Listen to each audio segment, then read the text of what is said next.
Guys welcome back आपका अपना channel chemistry point by विशाल सोनी। आज का हमारा जो टॉपिक है बच्चों वो directional nature and overlapping of orbital के बारे में हम आज एक्सप्लेन करेंगे। पार्ट नंबर 13 में बच्चों मैंने आपको ओवरलैपिंग कैसे होती है वो आपको अच्छे से एक्सप्लेन किया था और ओवरलैपिंग ऑर्बिटल में कैसे होता है, उसके कितने टाइप्स होते हैं, कितने टाइप्स के ऑर्बिटल्स होते हैं बच्चों मैंने आपको बताया था। पॉजिटिव ओवरलैपिंग के बारे में, नेगेटिव ओवरलैपिंग के बारे में और जीरो ओवरलैपिंग के बारे में आपको बताया था। ठीक है, तो टॉपिक को स्टार्ट करने से पहले मैं आपको एक चीज़ याद दिला देता हूँ कि चैनल को सब्सक्राइब करो और उसका बेल आइकन दबाओ। ठीक है, आज का हमारा टॉपिक है बच्चों कि उस जो हमारा पार्ट नंबर 13 था उसी से रिलेटिव आज हमारा पार्ट नंबर 14 है। ओवरलैपिंग की ही बात करेंगे हम इसके अंदर। ठीक है, तो directional nature and overlapping of orbitals में क्या होता है। ठीक है, फर्स्ट ऑफ ऑल है हमारा एस ऑर्बिटल। बच्चों इस एस ऑर्बिटल के अंदर ना कोई भी एक स्पेरिकल शेप जैसी कोई चीज़ नहीं होती। मतलब एस ऑर्बिटल के अंदर हमें कोई एक स्पेरिकल चीज़ नहीं दिखाई देती। क्यों नहीं दिखाई देती? क्योंकि बच्चों जो हमारा एस ऑर्बिटल है वो आप जैसे हमारा एक फुटबॉल है, ठीक है, आप उसको कोई सी भी डायरेक्शन से देखो तो वो आपको एक ही शेप की नज़र आएगी। ठीक है, तो उसको हमें उसके अंदर कोई भी स्पेरिकल देखने को नहीं मिलता। ठीक है, उसको हम क्या कहते हैं? एस ऑर्बिटल कहते हैं। ठीक है, बात आती है बच्चों पी ऑर्बिटल के बारे में। ठीक है, पी ऑर्बिटल को हम डम्बल शेप्स बोला जाता है। ठीक है, डम्बल शेप्स जैसे एक ऐसी इस तरह शेप होती है, मतलब इसको हम पी एक्स बोलते हैं।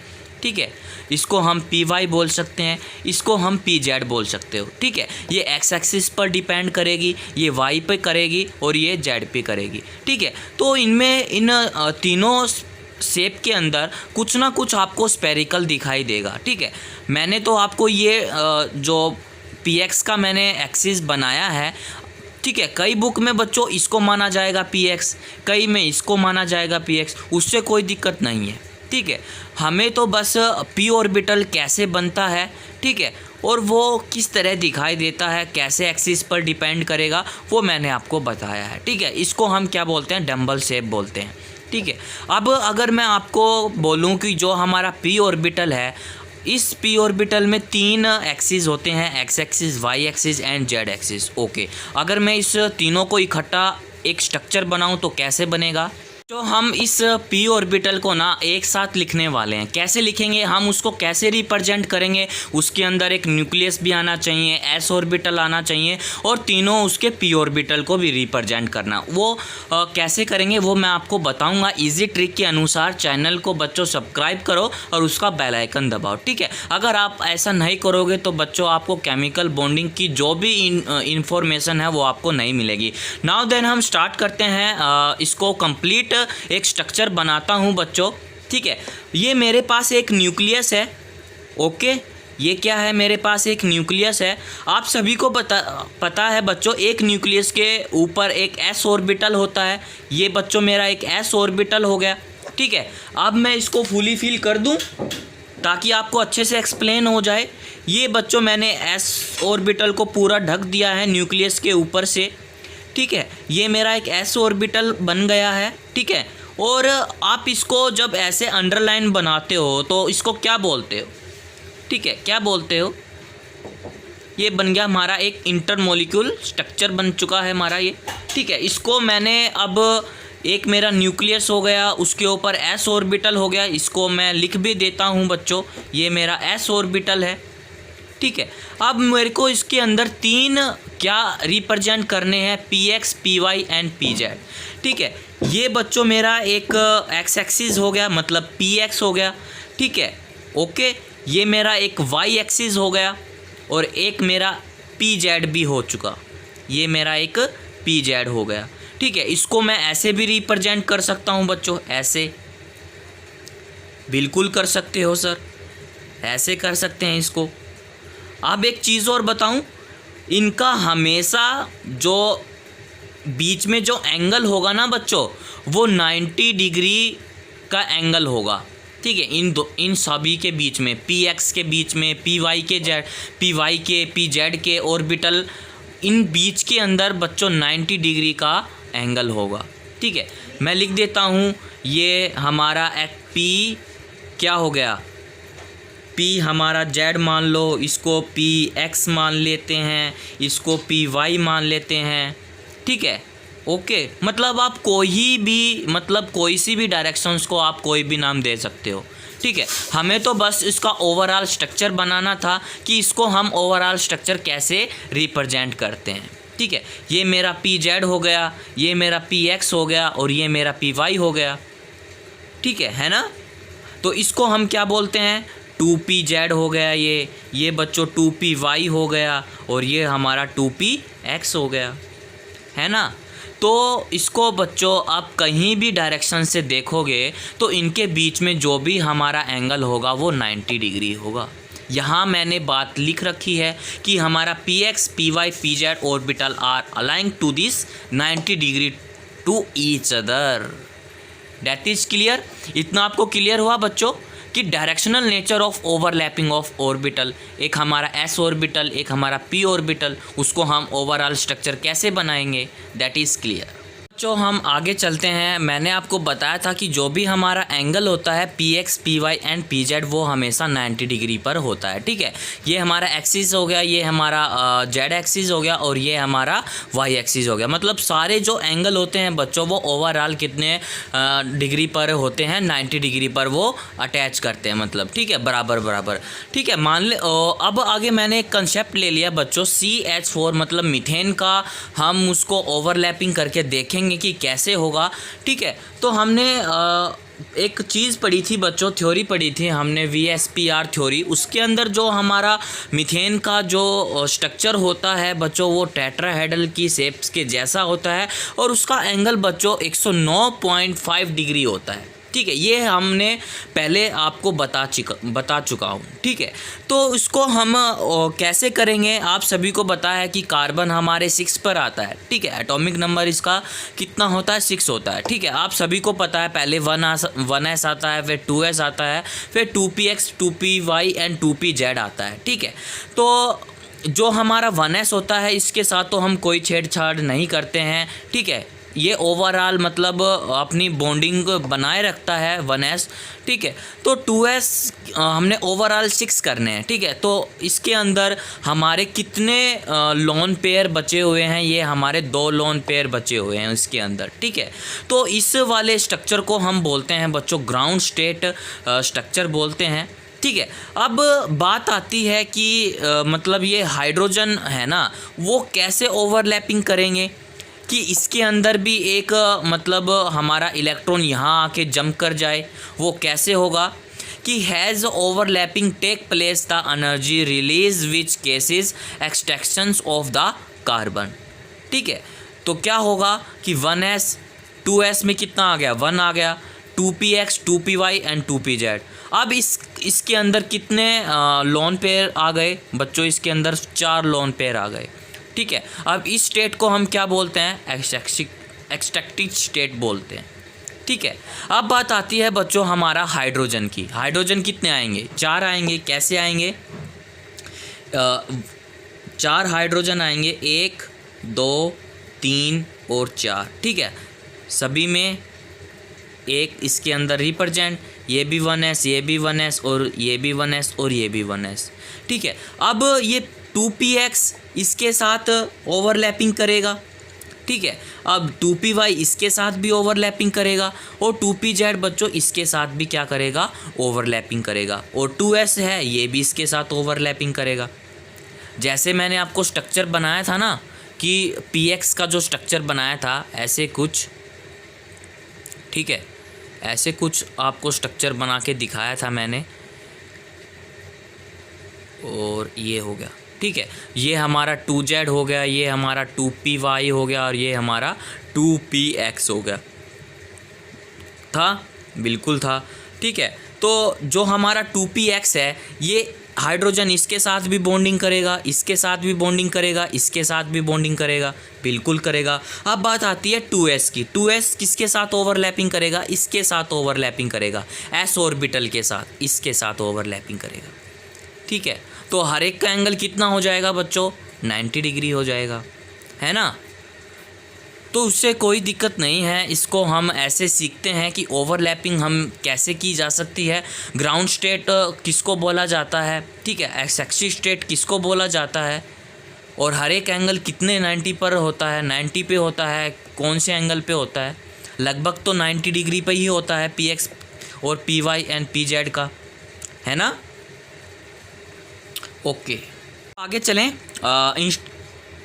Types of overlapping and covalent bond. ठीक है, पहले हमने ओवरलैपिंग पढ़ा था कि मतलब पॉजिटिव ओवरलैपिंग क्या होता है, नेगेटिव ओवरलैपिंग क्या होता है, और हमारा जीरो ओवरलैपिंग होता क्या है। ठीक है, नाउ देन हमारा कोवैलेंट बॉन्ड बच्चों 3 प्रकार के होते हैं। कौन कौन से होते हैं मैंने आपको बताया था कि एक होता है हमारा single covalent bond, double covalent bond and triple covalent bond होता है। ठीक है, आज हम पढ़ेंगे कि टाइप ऑफ ओवरलैपिंग क्या होता है। ठीक है, तो फर्स्ट ऑफ ऑल इसके 2 टाइप्स होते हैं बच्चों। फर्स्ट टाइप है हमारा सिग्मा बॉन्ड। मतलब सिग्मा बॉन्ड क्या होता है, उसके ओवरलैपिंग में कैसे हेल्प मिलती है, इसका यूज़ कहाँ होता है, वो सारी बातें मैं यहाँ एक्सप्लेन करूँगा बाय इजी ट्रिक के अनुसार। ठीक है, तो सिग्मा बॉन्ड को डिफाइन करने के लिए मैंने एक टॉपिक लिया है, मतलब पॉइंट लिया है हमारा एसएस ओवरलैपिंग। ठीक है, हमने पॉजिटिव ओवरलैपिंग के बारे में पता था कि एसएस ऑर्बिटल क्या होता है, हमारा एक पॉजिटिव ओवरलैपिंग होता है। ठीक है, तो जब हमारा पॉजिटिव ओवरलैपिंग होता है तो किस तरह होता है, ये मेरा एक एस ऑर्बिटल है और इसके साथ वो क्या कर जाए, ऑर्बिटल मतलब मर्ज कर जाए। इस ओवरलैपिंग के अनुसार इस जब ये ओवरलैप करता है एक दूसरे को तो हमारा क्या बनता है, एक सिग्मा कोवैलेंट बॉन्ड बनता है। क्या बनता है बच्चों, एक सिग्मा कोवैलेंट बॉन्ड बनता है। ठीक है, मैं आपको एक एग्जांपल के थ्रू समझा देता हूँ। मेरे पास एक हाइड्रोजन है बच्चों, मेरे पास एक हाइड्रोजन है और उसका एक आपको पता है एक हाइड्रोजन में 1s होता है। ठीक है, और उसी के बगल में बच्चों एक सेकंड हमारा हाइड्रोजन होता है, उसका भी एक हमारा 1s ऑर्बिटल होता है, मतलब इलेक्ट्रॉन होता है। एक बात आप ध्यान रखना बच्चों, इनका जो ऊपर और नीचे एक क्लॉकवाइज और एक एंटी क्लॉकवाइज हमने लगाना पड़ेगा। ठीक है, अगर ऐसा आप नहीं करोगे तो हमारा जो भी हमारी बॉन्डिंग बनेगी बॉन्ड के अंदर वो हमारा बिल्कुल पॉसिबल नहीं होता है। ठीक है, तो अगर मान लीजिए आप यहाँ मतलब इसका इलेक्ट्रॉन ऐसे कर दो, इसका भी इलेक्ट्रॉन मतलब एक ही तरफ आप निशान कर दोगे तो हमारा ओवरलैपिंग नहीं किया जा सकता। ठीक है, तो कोई भी हम उसको ओवरलैपिंग करने के लिए एक ऊपर और एक नीचे करते हैं ना, बिल्कुल करते हैं। ठीक है, इतना आपको पता चला।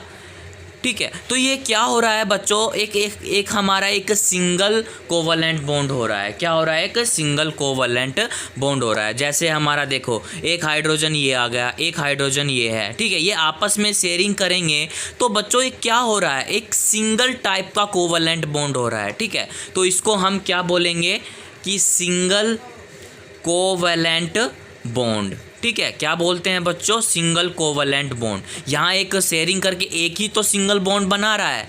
ठीक है, एक सिंगल बॉन्ड बना रहा है तो मतलब ओवरलैपिंग भी हो रही है, केवल सिंगल ओवरलैपिंग। ठीक है, तो उसी को हम कहते हैं कि सिग्मा बॉन्ड क्या होता है बच्चों, कि ऑल सिंगल कोवैलेंट बॉन्ड को हम क्या बोलते हैं बच्चों, सिग्मा बॉन्ड बोलते हैं। All single covalent bond are called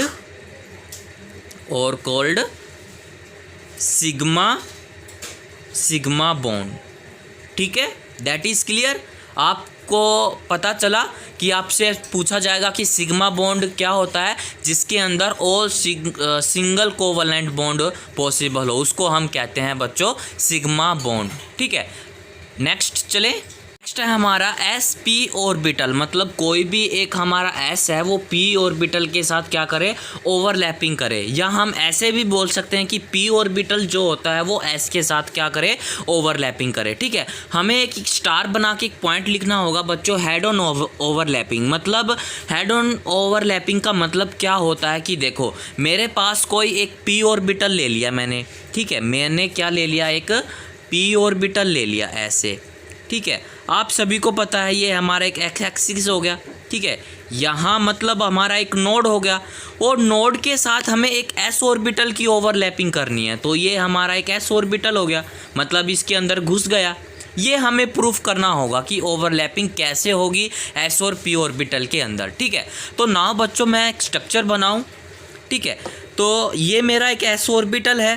ठीक है, एस ऑर्बिटल है, ये मेरा एक एक्स एक्सिस जा रहा है, मतलब इंटरमोलिकुल एक्सिस हो रहा है इसके अंदर, और मेरे इसके अंदर मैंने एक पी ऑर्बिटल की ओवरलैपिंग करनी है। एस और पी ऑर्बिटल को मैंने इसके अंदर डिफाइन करना है स्ट्रक्चर के अंदर। तो ये मेरा एक एस ऑर्बिटल हो गया, ये मेरा एक पी ऑर्बिटल हो गया। ठीक है, एस ऑर्बिटल नाम लिख देता हूँ मेरा, एस ऑर्बिटल हो गया, और ये मेरा एक पी ऑर्बिटल हो गया। ठीक है, अब देखो इन दोनों के साथ क्या कर रहा है, ओवरलैपिंग कर रहा है। ठीक है, ओवरलैपिंग कर गया ना, मतलब एस ऑर्बिटल भी ओवरलैपिंग कर गया और पी ऑर्बिटल भी ओवरलैपिंग कर गया। ठीक है, दोनों के बीच में बच्चों क्या हो रहा है, एक सिंगल कोवलेंट बॉन्ड हो रहा है, मतलब एक इलेक्ट्रॉन इसका मतलब अपवर्ड जा रहा है और एक इलेक्ट्रॉन इसका डाउनवर्ड जा रहा है। ठीक है, सिग्मा कोवलेंट होगा तो क्या कहलाएगा, ये सिग्मा बॉन्ड कहलाएगा। ठीक है, फॉर एग्जांपल मेरे पास एक हाइड्रोजन है और मेरे पास एक फ्लोरीन है। आप सभी को पता है 1 हाइड्रोजन मतलब 1s, मतलब फ्लोरीन है तो एक इसका 1s 2s 2p 2px, ठीक है, 2py एंड 2pz। ठीक है, अब देखो यहाँ इसका 1s हाइड्रोजन, मतलब ये हमारा s ऑर्बिटल हो गया। ठीक है, ये हमारा s ऑर्बिटल हो गया, मतलब क्यों हो गया, क्योंकि ये एंटी क्लॉकवाइज है, मतलब इसका जो तीर है वो ऊपर की ओर है। लास्ट में जो हमारा 2pz है वो हमारा क्या हो गया, p ऑर्बिटल हो गया। ठीक है, ये हमारा क्या हो गया, p ऑर्बिटल हो गया, क्योंकि इसका तीर क्या है, डाउनवर्ड है। इसी ओवरलैपिंग को हम बोलते हैं बच्चों sp ओवरलैपिंग। ठीक है, दैट इज़ क्लियर। नेक्स्ट आता है बच्चों हमारा pp ओवरलैपिंग क्या कहलाती है। बच्चों हमारा पीपी ओवरलैपिंग क्या होगा, उसको भी हम एक स्टार बना के लिखेंगे कि head on overlapping. Head on overlapping का मतलब दोनों ऑर्बिटल उसके मतलब हेड से क्या हो, ओवरलैपिंग किया जाए। ठीक है, मान लीजिए बच्चों मेरे पास एक ये पी ऑर्बिटल है। ठीक है, मतलब ये भी मतलब पी होना चाहिए, ये भी हमारा पी है, मतलब ये पी एक्स भी हो सकता है, पी वाई भी हो सकता है एंड पी जेड भी हो सकता है। ठीक है, ये दोनों आपस में क्या कर रहे हैं, ओवरलैपिंग कर रहे हैं। ठीक है, कर रहे हैं ना दोनों ओवरलैपिंग, ये इसका मुंह इस तरफ है और ये इसका मुंह इस तरफ है, दोनों ओवरलैपिंग कर रहे हैं। ठीक है, ऐसे ओवरलैपिंग को हम क्या बोल सकते हैं बच्चों, ऐसे ओवरलैपिंग को बोल सकते हैं हम पीपी ओवरलैपिंग। ठीक है, चाहे ये पी वाई हो, चाहे ये पी जेड हो, चाहे ये पी जेड वाई एक्सिस हो या कुछ भी हो, मतलब उनके हेड ऑन क्या होने चाहिए, ओवरलैपिंग होने चाहिए। ठीक है, ऐसे एग्जांपल हमें कहाँ देखने को मिलते हैं, फॉर एग्जांपल जैसे Cl2 में देखने को मिलेंगे। ठीक है, F2 के अंदर भी इसको देखने को ये मिलेंगे। ठीक है, मतलब दोनों क्या होना चाहिए, ओवरलैपिंग होना चाहिए। ठीक है, ये क्या हो गया बच्चों, ये हमारा एक सिग्मा बॉन्ड हो गया। ठीक है, मतलब हमारा ये क्या हो गया, एक सिंगल कोवलेंट बॉन्ड हो गया। ठीक है, सिंगल कोवलेंट बॉन्ड को हम क्या बोलते हैं बच्चों, सिग्मा बॉन्ड। ठीक है, ये हमारा क्या हो गया, PP overlapping. That is clear, इतना क्लियर हुआ। ठीक है, नेक्स्ट चलते हैं बच्चों, सिग्मा बॉन्ड के हमने कंप्लीट कर दिया है, अब हम करेंगे पाई बॉन्ड। पाई बॉन्ड बच्चों कब बनता है, मतलब जहाँ डबल एंड ट्रिपल बॉन्ड क्या हो, ओवरलैपिंग की जाए। ठीक है, उसको हम क्या कहेंगे, पाई बॉन्ड। सिंगल बॉन्ड में बच्चों हमेशा एक ही सिंगल बॉन्ड बनेगा। ठीक है, सिंगल बॉन्ड जितने भी होंगे उसको हम सिग्मा बॉन्ड बोलेंगे। सिग्मा बॉन्ड के बाद जो भी हमारा बॉन्ड बनेगा, डबल बनेगा, ट्रिपल बनेगा, ठीक है, जितने भी डबल के मतलब एक से ज़्यादा ओवरलैपिंग करेंगे उसको हम क्या बोलते हैं, पाई बॉन्ड बोला जाता है। ठीक है, कि all the bond formed between atom after the single sigma bond, that is all double and triple bond are called pi bond. ठीक है, मतलब डबल और ट्रिपल बॉन्ड को हम क्या बोला जाएगा, पाई बॉन्ड बोला जाएगा। ठीक है, पाई बॉन्ड हमें कहाँ देखने को मिलेंगे बच्चों? पाई बॉन्ड हमें पीपी ओवरलैपिंग के अंदर आपको देखने को मिलेंगे, और भी काफ़ी एग्जांपल है वो मैं आपको लिखवा दूंगा। ठीक है, तो फर्स्ट ऑफ ऑल मैं आपको पहले सिखाऊंगा कि डबल बॉन्ड और ट्रिपल बॉन्ड आपस में कैसे ओवरलैपिंग करेंगे। ठीक है, इसका स्ट्रक्चर कैसे बनेगा पाई बॉन्ड का। अगला है हमारा पीपी और ओवरलैपिंग। ठीक है, मतलब जो हमारा पाई बॉन्ड होता है वो हमें किस में दिखाई देगा? पीपी ओवरलैपिंग में दिखाई देगा। पीपी ओवरलैपिंग को बच्चों हम साइड वाइज ओवरलैपिंग बोलते हैं। वो मैं आपको प्रूफ करूंगा कि साइड वाइज ओवरलैपिंग कैसे बोला जाता है। ठीक है, मान लीजिए मेरे पास एक ये पी ऑर्बिटल है, ठीक है, और मेरे पास एक ये पी ऑर्बिटल है, और बीच में इससे क्या हो रहा है? इंटर न्यूक्लियर एक्सिस पर ये डिपेंड है। ठीक है, अब फिक्स कर दिया मैंने कि ये 2px है, तो बच्चों ये भी 2px होगा। ठीक है, ये आपस में ओवरलैपिंग करेंगे, इसका हेड ऑन ओवरलैपिंग करेंगे, तो ये कौन सा हो जाएगा? मतलब सिंगल कोवलेंट बॉन्ड कहलाएगा, मतलब सिग्मा बॉन्ड होगा। ठीक है, अब मान लीजिए इसके ऊपर मैं एक पी ऑर्बिटल और बना दूं, तो ये भी बोलेगा मेरे ऊपर भी एक पी ऑर्बिटल बना दे, मतलब ये हमारा 2py हो गया, और ये भी हमारा 2py हो गया। ठीक है, तो आप बोलोगे सर 2pz भी होना चाहिए। लो भाई, 2pz भी हो गया, ये भी हमारा 2pz हो गया, और इसके अंदर भी हमारा 2pz हो गया, ये भी हमारा 2pz हो गया। ठीक है, अब मैं एक चीज़ बताओ बच्चों मेरे को, क्या हमारे पास जो इंटर न्यूक्लियर एक्सिस पर जो हमारा 2px है, ये दोनों आपस में मर्ज कर जाएंगे, मतलब दोनों आपस में ओवरलैपिंग करेंगे? ये तो बिल्कुल ठीक है। क्या 2py और 2py क्या आपस में ओवरलैपिंग कर पाएंगे? क्या इनका हेड ऑन ओवरलैपिंग कर पाएगा? प्लीज़ ये क्वेश्चन है, क्या 2pz और 2pz ये आपस में ओवरलैपिंग कर पाएंगे? बच्चों ये ओवरलैपिंग नहीं कर पाएंगे। क्यों नहीं कर पाएंगे? क्या ये 2py यहाँ उठकर यहाँ आ जाएगा? नहीं आ सकता। बच्चों हेड ऑन ओवरलैपिंग वो ही कर सकता है जो स्टार्टिंग के अंदर जो हमारा इंटर न्यूक्लियर एक्सिस पर हम जो पहले डिपेंड करते हैं कि ये एक्सिस इस एक्सिस पर क्या करेगा? ओवरलैपिंग करेगा। ओवरलैपिंग कैसे करेगा मैंने आपको बता दिया। एक एग्जांपल और सिखाते हूँ ताकि आपको अच्छे से पता चल जाए। ये मेरे पास एक न्यूक्लियस है, ये मेरे पास एक न्यूक्लियस है, मैंने यहाँ एक पी ऑर्बिटल बना दिया, इसने इसके साथ ओवरलैपिंग कर ली, यहाँ भी एक पी ऑर्बिटल बना दिया और यहाँ भी पी ऑर्बिटल बना दिया। ये हमारा क्या हो गया? ये हमारा एक सिंगल बॉन्ड हो गया। ठीक है, ये मेरा एक 2px है बच्चों, तो ये भी हमारा 2px होगा, बिल्कुल होगा। और बीच में से हमारा क्या जा रहा है? बीच में से हमारा इंटर न्यूक्लियर एक्सिस पर डिपेंड हो रहा है ना। अब मैं आपको कहूँ कि ये जो एक्सिस है ये बोलेगा मेरे ऊपर भी पी बना भाई, तो ये बोलेगा ये क्या बन गया? हमारा 2py बन गया। ये बोलेगा बच्चों मेरे पास भी ऊपर बनाओ, तो ये क्या बन गया? हमारा ये भी 2py हो गया।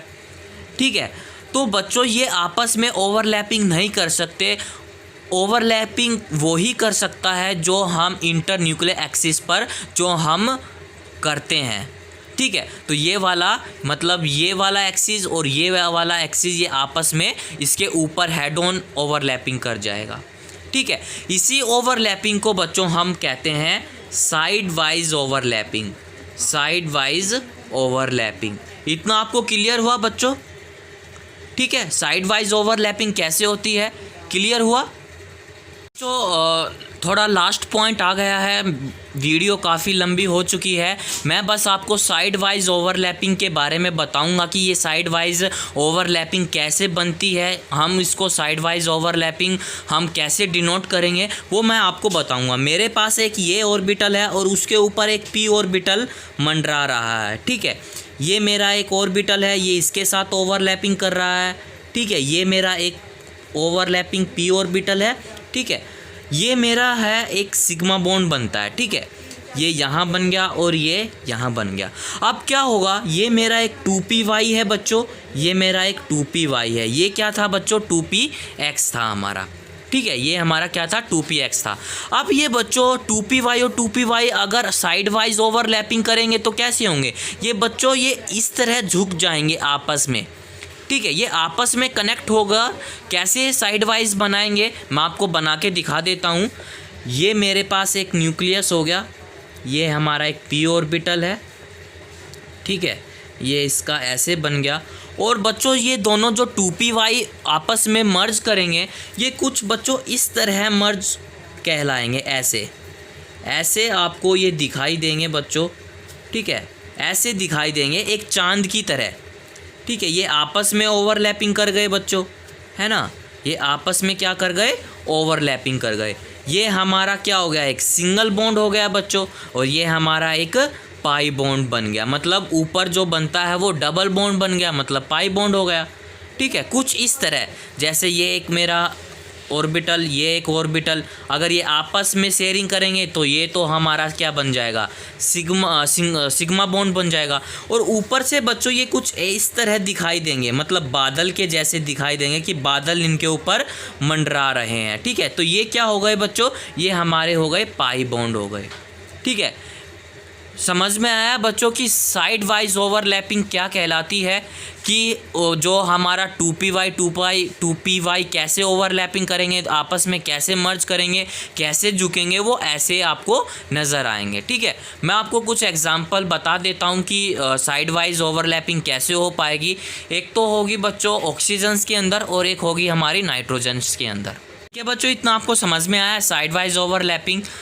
इस तरह बच्चों हम ट्रिपल बॉन्ड का भी निकाल सकते हैं, ठीक है। ऐसे होता है ना हमारा ट्रिपल बॉन्ड, ठीक है, ऐसे भी हम निकाल सकेंगे। डबल बॉन्ड का मैंने आपको बता दिया है। ट्रिपल बॉन्ड का प्रैक्टिस करना, निकालना, अगर नहीं आए तो प्लीज़ कमेंट करना। अगर बच्चों आपको वीडियो अच्छी लगी होगी तो लाइक करना, शेयर करना, सब्सक्राइब करना तो बिल्कुल ही मत भूलना। अगर आप ऐसा नहीं करोगे तो बच्चों आप केमिकल बॉन्डिंग का आपका जो भी नोटिफिकेशंस आएगा वो आपको नहीं उपलब्ध हो पाएगा, ठीक है। Thank you.